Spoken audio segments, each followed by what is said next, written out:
Every monotheistic religion agrees that God is the creator, the all-powerful, all-knowing personality that dictates the fate of living beings.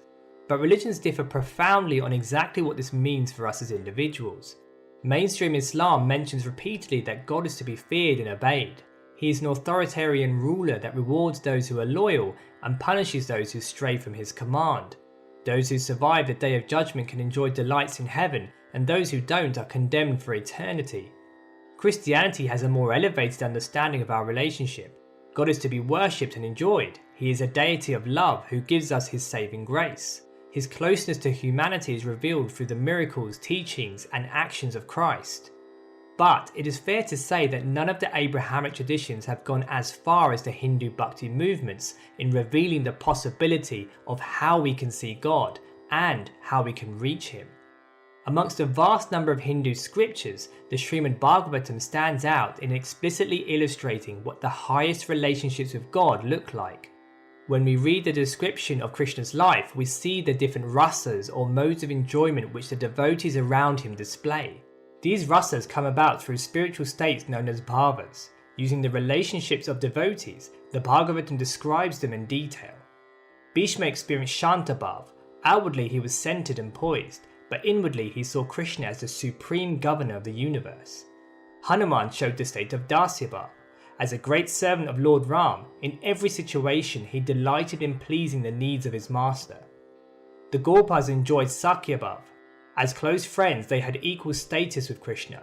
Through play and laughter they enjoyed a profound openness and freedom based on a loving relationship. Mother Yashoda and Nanda Maharaj were the parents of Krishna and had the state of Vatsalya Bhava. They raised him, protected him, and relished the sweetness and dearness of having him as their son.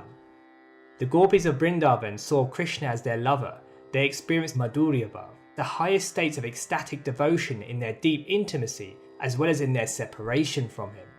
In Bhakti philosophy, God is the source of all rasas and all kinds of enjoyment. This is why there are so many different bhavas. Each one is a spiritual state describing the truth of how our soul can relate to him. But there are many, particularly from other faiths, who would find these relationships completely absurd, if not outright blasphemous. How can we look upon God as our son? Or perhaps even worse, how can we see God as our romantic lover? In Bhakti philosophy, there is something known as karma. Karma is desire for this material reality and will always affect us so long as we have a mind and ego which is attached to this world. Prema, however, is divine love, and these different bhavas are its expressions. Prema can only manifest once all notions of karma have been abandoned. In other words, we cannot understand these bhavas until we have given up all attraction to the world. So long as we understand these narratives with the limited mind, we will simply superimpose our worldly experience upon them and stain the purity of what is being conveyed. Either they will be dismissed as childish or overly sentimental, or we ourselves will fall into the trap of cheapening these bhavas by confusing the love we feel in our worldly relationships with these divine states. Whilst being ruled by our egos, we can mistakenly think we are sailing the highest states of devotion. These bhavas are not relevant to you as you think you are, but you as you really are. They are states of consciousness beyond any ego identity. The whole bhakti path is about this journey from karma to prema. The saints have laid down a disciplined process that we have to undergo. This involves practices such as chanting the name of God, taking the company of other devotees, serving deities in the temple, and receiving the initiation of a spiritual master. The Bhagavatam itself takes us through the process of how to attain these bhavas.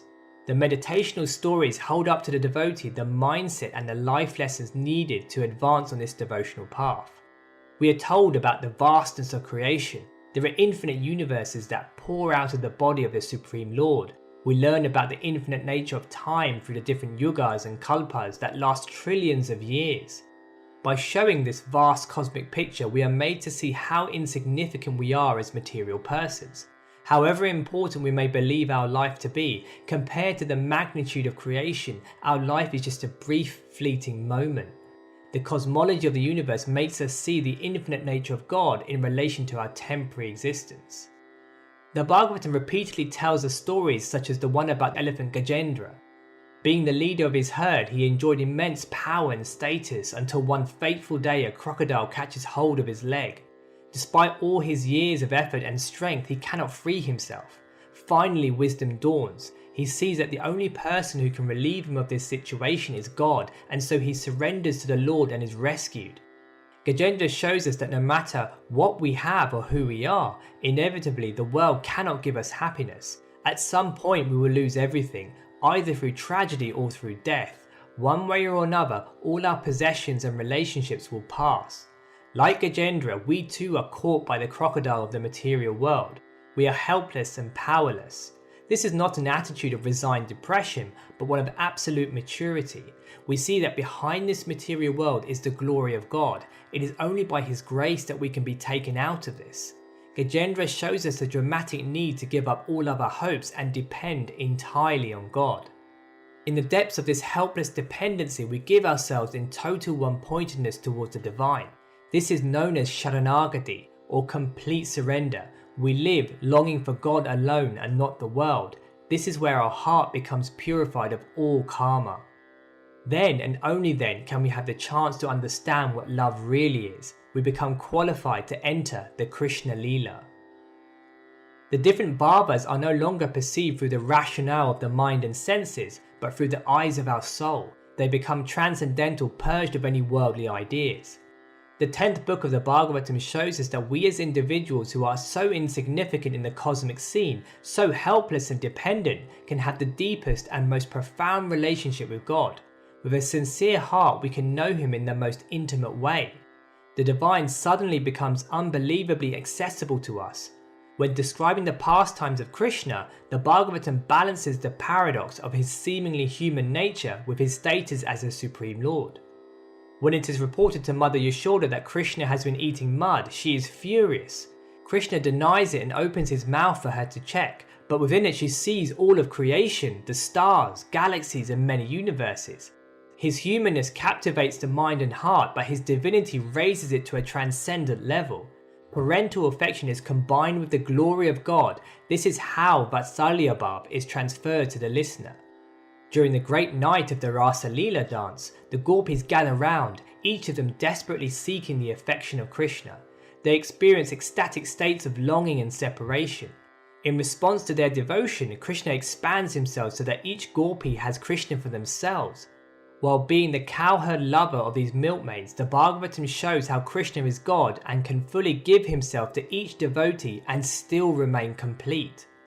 While the mind might judge the Rasa Leela as just a romantic story, the narrative shows how passionate longing to be near one's lover is elevated to the highest worship of the divine.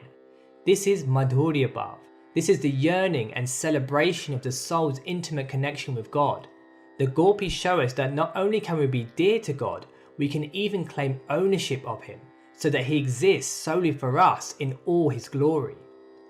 In the story of Sudama, we hear how Krishna's poverty-stricken friend journeys to Dwaraka to meet him.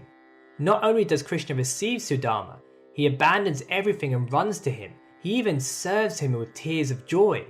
The Bhagavatam tells us that the personality who creates and supports all that is, who pervades the material universe, also longs to serve those devotees who have given their life to him. These different narrative pastimes are not just stories for children, but eternal illustrations of the relationship that can be realized at the level of the soul. The Srimad Bhagavatam is described as the literary incarnation of God because it is a portal to the ultimate transcendent place. The Hindu Bhakti traditions have the deepest and most profound vision of God. His glory is not simplistically defined by how powerful He is, but also how dear we can be to Him. In contrast to other religions, the Bhakti path takes for granted that God is longing for us even more than we are longing for Him. It is based on this premise that God enjoys His relationship with us. He is not viewed in a one-dimensional way. He manifests in whatever way our heart sincerely calls to Him.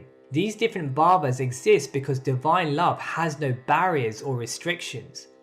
But so long as we are chasing karma and indulging in worldly affairs, God will be a personality to be used, feared and obeyed. Our ego has to survive Him to get what we want.